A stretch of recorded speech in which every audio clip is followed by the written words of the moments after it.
अब हम आते हैं तीसरा टॉपिक इसका, थर्ड लॉ ऑफ मोशन।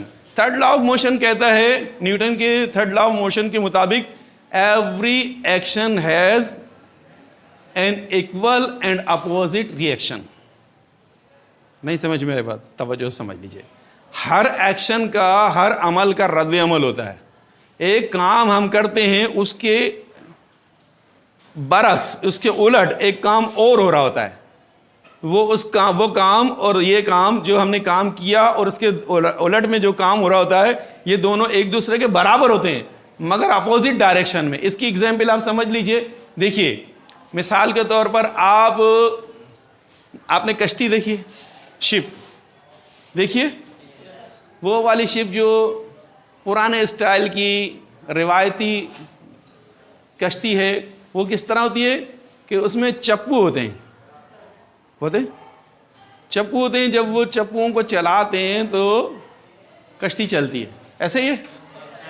अब ये सेकंड लॉ ऑफ मोशन की बेस्ट एग्जाम्पल है। देखिए, सबने देखी है कश्ती चलते हुए? जब कश्ती चलाते हैं तो कश्ती चलाने वाला चप्पुओं को आगे कश्ती चलाने के लिए चप्पू किस तरफ चलाता है? पीछे की तरफ। तो वो क्या करता है कि पानी को पीछे धकेल रहा होता है। ये उसने एक्शन किया, उसके रिएक्शन में क्या होता है? बोट आगे जाती है। तो इसलिए आगे जाती है कि ये एक्शन हुआ, उसको पीछे की तरफ धकेला, पानी को पीछे की तरफ धकेला, तो ये एक्शन हो गया। इसके रिएक्शन में क्या हुआ कि वो कश्ती आगे की तरफ चली है। अगर उसको पीछे लाना हो कश्ती तो क्या करेगा? चप्पू आगे की तरफ चलाएगा, पानी को आगे धकेलेगा और उसके नतीजे में कश्ती उलट चलेगी। ये एक एग्जाम्पल है। इसकी दूसरी एग्जाम्पल समझ लीजिए। परिंदों को उड़ते देखा आपने? परिंदे जब उड़ते हैं तो अपने पर ऊपर उड़ने के लिए परों को किस तरफ चलाते हैं?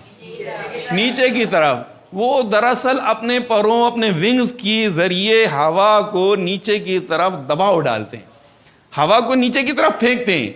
हवा क्योंकि मास है, मास रखती है ना, तो ये हमारे इर्द गिर्द एक लेयर बनी है हवा की, उस लेयर पर वो एक प्रेशर डालते हैं। जब वो प्रेशर परिंदा अपने परों के जरिए से डालता है तो प्रेशर डालता है नीचे, उसके नतीजे में वो कहाँ जाता है? ऊपर जाता है। जितनी तेजी से वो परों को नीचे की तरफ धकेला, हवा को जितनी नीचे की तरफ ढकेलता रहता है, परिंदा उतना ही ऊपर की तरफ उड़ता रहता है। इस एग्जाम्पल को देखते हुए और इस लॉ को यूज करते हुए हवाई जहाज बनाए गए, हेलीकॉप्टर बनाए गए, रॉकेट बनाए गए, मिसाइल बनाए गए। क्या होता है उसमें? ये जो हेलीकॉप्टर होता है, देखे ना हेलीकॉप्टर आपने, हेलीकॉप्टर के ऊपर एक फैन लगा होता है। उस फैन का क्या काम होता है? वो हवा को नीचे की तरफ फेंक रहा होता है। जब वो हवा को नीचे की तरफ फेंकता है तो उसके नतीजे में क्या होता है? हेलीकॉप्टर ऊपर उठना शुरू हो जाता है। जितने ज्यादा प्रेशर से वो हवा नीचे की तरफ जाती है, उतने प्रेशर से वो हेलीकॉप्टर ऊपर की तरफ आ जाता है। तो अब ये जो लॉ हुआ, इसका मतलब ये हुआ कि every action has an equal and opposite reaction. समझ में नहीं आया? हर अमल का एक रद्द अमल होता है और अमल और रद्द अमल आपस में बराबर मगर अपोजिट डायरेक्शन में होते हैं। क्या होते हैं? अपोजिट डायरेक्शन में होते हैं ना। यानी जो अमल किया जा रहा होता है उसको जितना ज्यादा ताकतवर होता है, उसका रद्द अमल भी उतना ही ज्यादा ताकतवर होता है। और जब वो अमल और रद्द अमल आपस में मुखालिफ सिमत में होते हैं, बराबर होते हैं मगर मुखालिफ सिमत में होते हैं। एक गेंद लीजिए आप, ठीक है, एक एग्जाम्पल और देख लेते हैं, तवज्जो है सबकी। एक गेंद ली, गेंद को हम जोर से दीवार पर मारें तो क्या होगा? गेंद वहीं रुक जाएगी? गेंद जितने प्रेशर से दीवार पर मारी जाएगी उतने प्रेशर से वो रिटर्न होगी। हम जब गेंद को दीवार की तरफ हिट करेंगे तो डायरेक्शन क्या होगी? दीवार की जानिब। और उसका रिएक्शन क्या होगा? Opposite to wall. वॉल के अपोजिट होगा, दीवार के अपोजिट होगा। हम दीवार की तरफ गेंद फेंक रहे हैं, वो दीवार से अपोजिट आ रही है। तो इसका मतलब है एक्शन और रिएक्शन आपस में बराबर होते हैं मगर अपोजिट डायरेक्शन में।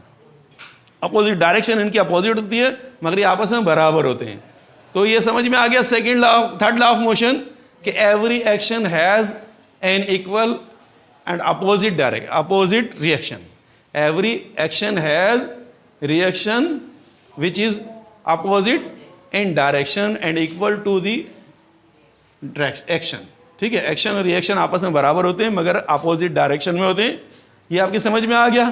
थर्ड लॉ ऑफ मोशन भी समझ में आ गया। और